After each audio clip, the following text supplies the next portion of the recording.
Hello guys, welcome to my channel doctor of medicine. आज हम लोग बात करेंगे एक न्यू मेडिसिन के बारे में। ये है मेरे पास एक टेबलेट है जिसका ब्रांड नेम है फेनाडाल और जिसका जेनेरिक फार्मूला है पैरासीटामोल। आप लोग देख सकते हैं।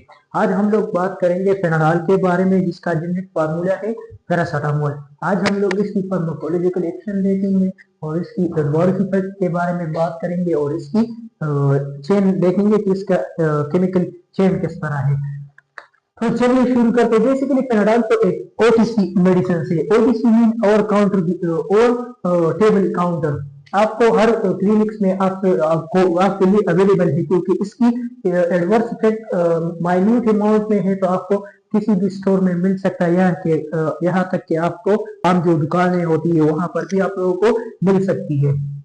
पैरासीटामोल आल्सो नोन एज एसिटोमिनोफिन, और इसको हम एसिटोमिनोफिन भी कहते हैं। एसिटोमिनोफिन ये बेसिकली अगर हम इसकी स्ट्रक्चर को देखें तो इसमें आप लोग देख सकते हैं इसमें 3 कंपाउंड है। एक है फिनोल ग्रुप है, दूसरा एमाइनो है और तीसरा एसिटाइल ग्रुप है। तो ये है फिनाइल। तो फिनाइल से फिनोल फिन हम ले लेते हैं, एमाइनो से एमाइन ले लेते हैं और एसिटाइल से एसिटा ले लेते हैं। तो इसका नाम बन जाता है एसिटा एमिनोफिन। तो इसका नाम बन जाता है और ये इसकी केमिकल फार्मूला है। आप लोग देख सकते हैं H9 नाइट्रोजन 1 है और ऑक्सीजन 2 है। यहाँ पर एक ऑक्सीजन, यहाँ पर ऑक्सीजन O2। तो ये इसका एक जनरल फार्मूला है, आप लोग याद कर सकते हैं। और बेसिकली ये काम किस तरह करता है, तो साइक्लोऑक्सीजनेज का 2 एंजाइम बेसिकली जब हमारी बॉडी में कहां पर भी इंजरी लग जाती है, लेट सपोज हम कहीं पर स्लिप हो जाते हैं, हम गिर जाते हैं, तो वहां पर हमें बहुत ज्यादा पेन होता है।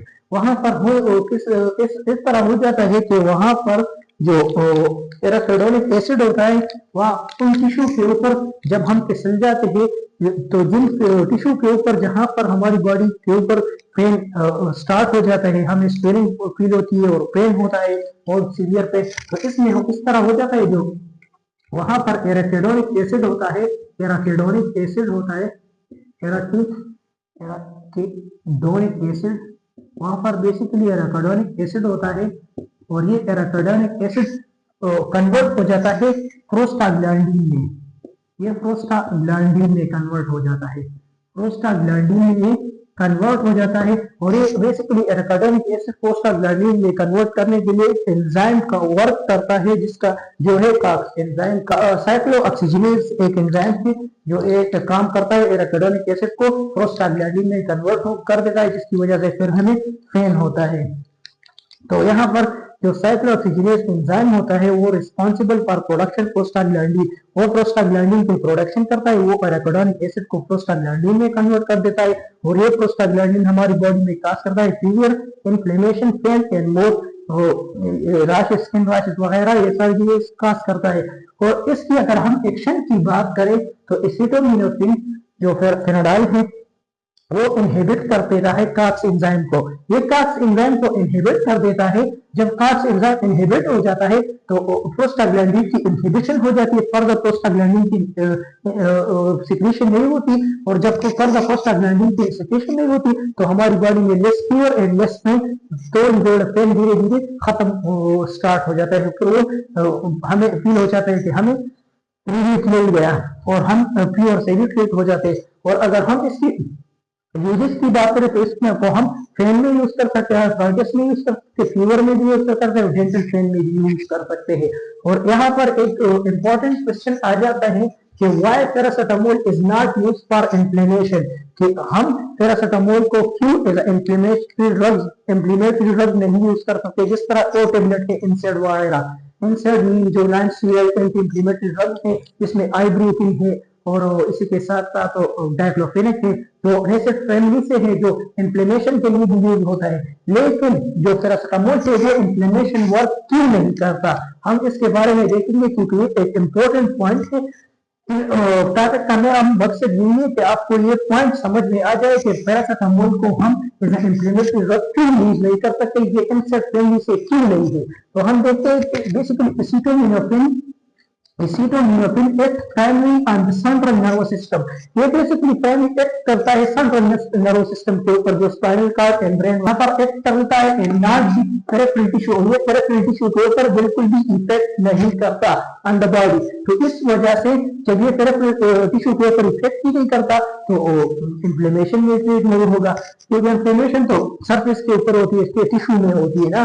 तो no peripheral effect means no effect on inflammation. No peripheral effect, तो अगर पेरिफेरल इफेक्ट ही नहीं होगा, नो पेरिफेरल इफेक्ट तो means no effect on inflammation, तो इंफ्लेमेशन ठीक नहीं होगा। और अगर हम इसके बाद इसकी साइड इफेक्ट की बात करें तो साइड इफेक्ट इसमें तो बेसिकली इसकी साइड इफेक्ट नहीं है, इस तरह इसमें कुछ खास साइड इफेक्ट नहीं होती, लेकिन इसकी साइड इफेक्ट तब यानी आप लोगों को नजर आएगी जब आप ओवरडोज इसका ले लेते हैं, आप इसका ओवरडोज ले लेते हैं, या फिर आप विदाउट डिजीज के आप इसको यूज करें, तो यह फिर ही ये साइड इफेक्ट शो करता है, वरना इसकी साइड इफेक्ट माइन्यूट अमाउंट में है। और अगर हम इसकी साइड इफेक्ट को देखें तो आप लोग देख सकते हैं not common in normal dose. Normal dose में इसकी कोई भी साइड इफेक्ट नहीं होती। In higher dose might cause हाइपोटॉक्सिसिटी।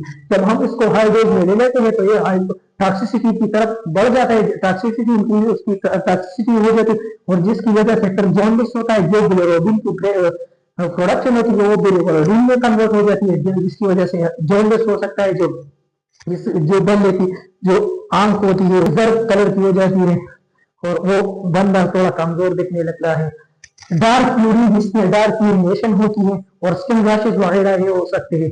अब इसके बाद अगर हम कंसंट्रेशन की बात करें तो इन फेवर मैक्सिमम डोज, तो नॉर्मल एडल्ट जो बंदा होता है तो वो दिन में नॉर्मली 8 टेबलेट ले सकता है, 8 टेबलेट वो ले सकते हैं। जो नॉर्मल एडल्ट बंदा होता है तो वो 8 टेबलेट यूज कर सकता है, ये एक थ्योरेटिकल वैल्यू है। अगर इससे ज्यादा हो गई इन प्योर कंडीशन में ओनली 8 टेबलेट यूज कर सकता है, जिसकी अमाउंट तकरीबन एक टेबलेट 500 mg में आती है, मार्केट में अवेलेबल है, आप लोग देख सकते हैं 500 mg में आती, लेकिन आप इसके 8 डोज ले सकते हैं जो नॉर्मल एडल्ट बंदा होता है।